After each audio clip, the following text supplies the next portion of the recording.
नमस्कारम दोस्तों। आज हमारे देश के बच्चे यदि अपने जीवन में कुछ बड़ा नहीं कर पाते हैं तो इसका दोष उन बच्चों का बिल्कुल भी नहीं है। सबसे पहला जो दोष है वो उन बच्चों के माँ बाप का है जो उन्हें बड़ा सोचना नहीं सिखाते।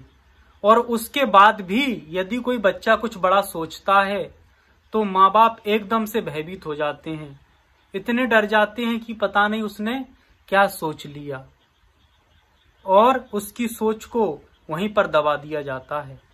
मान लो कोई गरीब परिवार का बच्चा यदि राष्ट्रपति बनने की सोचता है और वो माँ बाप के सामने अपनी सोच को रख दे तो माँ बाप क्या कहते हैं, अरे ये तो पागल हो गया है, पागलपन के इसमें लक्षण आ गए हैं। लेकिन आप सोचिए कि एक अखबार बेचने वाला लड़का यदि वैज्ञानिक बनने की ना सोचता तो इतना महान राष्ट्रपति doctor APJ Abdul Kalam missile man इस देश को कैसे मिलता।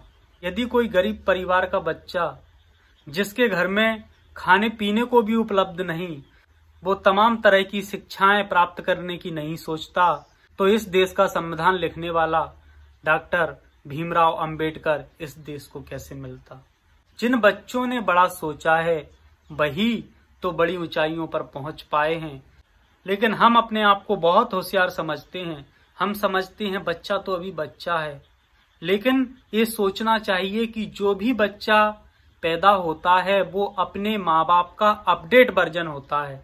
उसमें अपने माँ बाप से कुछ एडवांस क्वालिटीज होती हैं और हम क्या करते हैं कि अपनी सोच को उन पर थोपने की कोशिश करते हैं। इसलिए हर बच्चे की सारी ऊर्जा माँ बाप से, समाज से टकराव में ही समाप्त हो जाती है। यदि वो ऊर्जा उसके विकास में लगे, वो जो सोच रहा है, जहां वो होना चाहता है, जहां पहुंचना चाहता है, उस पर लगे तो वो बच्चा अपने जीवन में वो हासिल कर लेगा जो वो चाहता है। और भारत के पेरेंट्स अपने बच्चों पर कुछ ज्यादा ही अधिकार जमाते हैं। वो सोचते हैं कि ये बच्चे हमारी कंट्रोल में रहना चाहिए, उनका बच्चा उनके हाथ में रहना चाहिए। कहीं ऐसा ना हो कि कुछ बड़ा सोच ले और हमारे हाथों से निकल जाए। दोस्तों, कोई किसी के हाथ से नहीं निकलता है। जब भी कोई निकलता है तो वो खुद के पांव से निकलता है।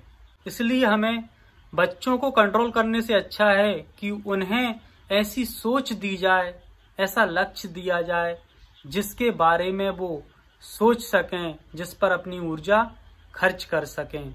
और वो अपने लक्ष्य को कैसे हासिल कर सकते हैं, इसके लिए आवश्यक ऊर्जा कहां से एकत्रित कर सकते हैं, इसके बारे में हम जानकारी दे सकते हैं, उन्हें समर्थ बना सकते हैं, लेकिन अपनी सोच उन पर थोप नहीं सकते। बच्चे और माँ बाप के बीच में एक तनाव पैदा होने लगता है, उससे कई तरह की दुर्घटनाएं भी देखने को मिलती हैं। अब देखो, हमारे समाज के लोग कहते हैं कि जो बच्चा अपने माँ बाप की बात नहीं मानता, बड़ों की बात नहीं मानता, उस बच्चे का सर्वनाश हो जाता है। लेकिन हम रामायण के पात्रों पर नजर डालें और समझने की कोशिश करें। दशरथ जी राम से बन जाने की मना करते हैं, लेकिन राम नहीं माने और बन गए। राम ने सीता को बन जाने से मना किया, लेकिन सीता नहीं मानी, बन गई। राम ने लक्ष्मण से भी बन जाने को मना किया, बड़े हैं, लेकिन लक्ष्मण नहीं माने, बन गए। भरत को सभी गुरुजनों ने कहा कि तुम राजा बनो, लेकिन भरत नहीं माने। उसके बाद में सभी राम को मनाने जाते हैं कि आप राजा बनो, राम किसी की नहीं मानते हैं। रामायण के बड़े बड़े पात्र जिन्हें हम आज पूजते हैं वो किसी की भी बात नहीं मान रहे हैं, जबकि हम क्या कह रहे हैं कि यदि बड़ों की बात नहीं मानी, समाज की बात नहीं सुनी तो हमारा सर्वनाश हो जाएगा। तो ये लोग तो किसी की बात नहीं मान रहे हैं और ऊपर से हम इनको पूजते हैं, इनको ईश्वर मानते हैं। ऐसा क्यों है? अब हमें सोचना चाहिए कि ये वरिष्ठों की बात नहीं मान रहे हैं और उसके बाद में भी पूजे जा रहे हैं। इसका कारण ये है कि इन्होंने इतनी समर्थता हासिल कर ली है कि इन्हें बाहर की बात मानने की आवश्यकता नहीं है।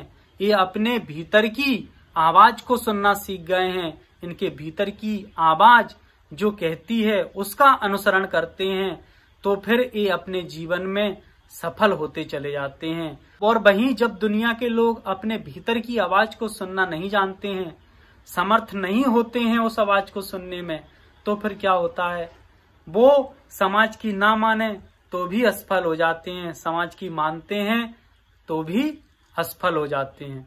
जैसे सुग्रीव को ही ले लो। सुग्रीव से सब लोगों ने कहा कि अब बाली लौट करके नहीं आएंगे, इसलिए आप राजा बन जाइए। सुग्रीव राजा बनने को तैयार होता है, तभी बाली आ जाता है और बाली सुग्रीव को मार करके भगा देता है और भाई भाई में दुश्मनी पैदा हो जाती है। तो सुग्रीव समर्थ नहीं था अपने भीतर की आवाज सुनने में, इसलिए बाहर वालों की बात मान करके मुसीबत में पड़ जाता है। दोस्तों, ये मायने नहीं रखता कि तुम बाहर के लोगों की बात मानो तो सफल होगे, बाहर के लोगों की बात ना मानो तो सफल होगे। इससे कोई मतलब नहीं है। मतलब ये है कि हम अपने आप में अपने निर्णय लेने में कितने समर्थ हैं। और निर्णय कहाँ से लेना है, हमें अपने भीतर पहुंच करके अपने निर्णय लेने आना चाहिए, तो हम जीवन में जो भी करेंगे उसमें सफल हो जाएंगे। दुनिया भले ही कुछ कहती रहे, इससे कोई फर्क नहीं पड़ता है। धन्यवाद।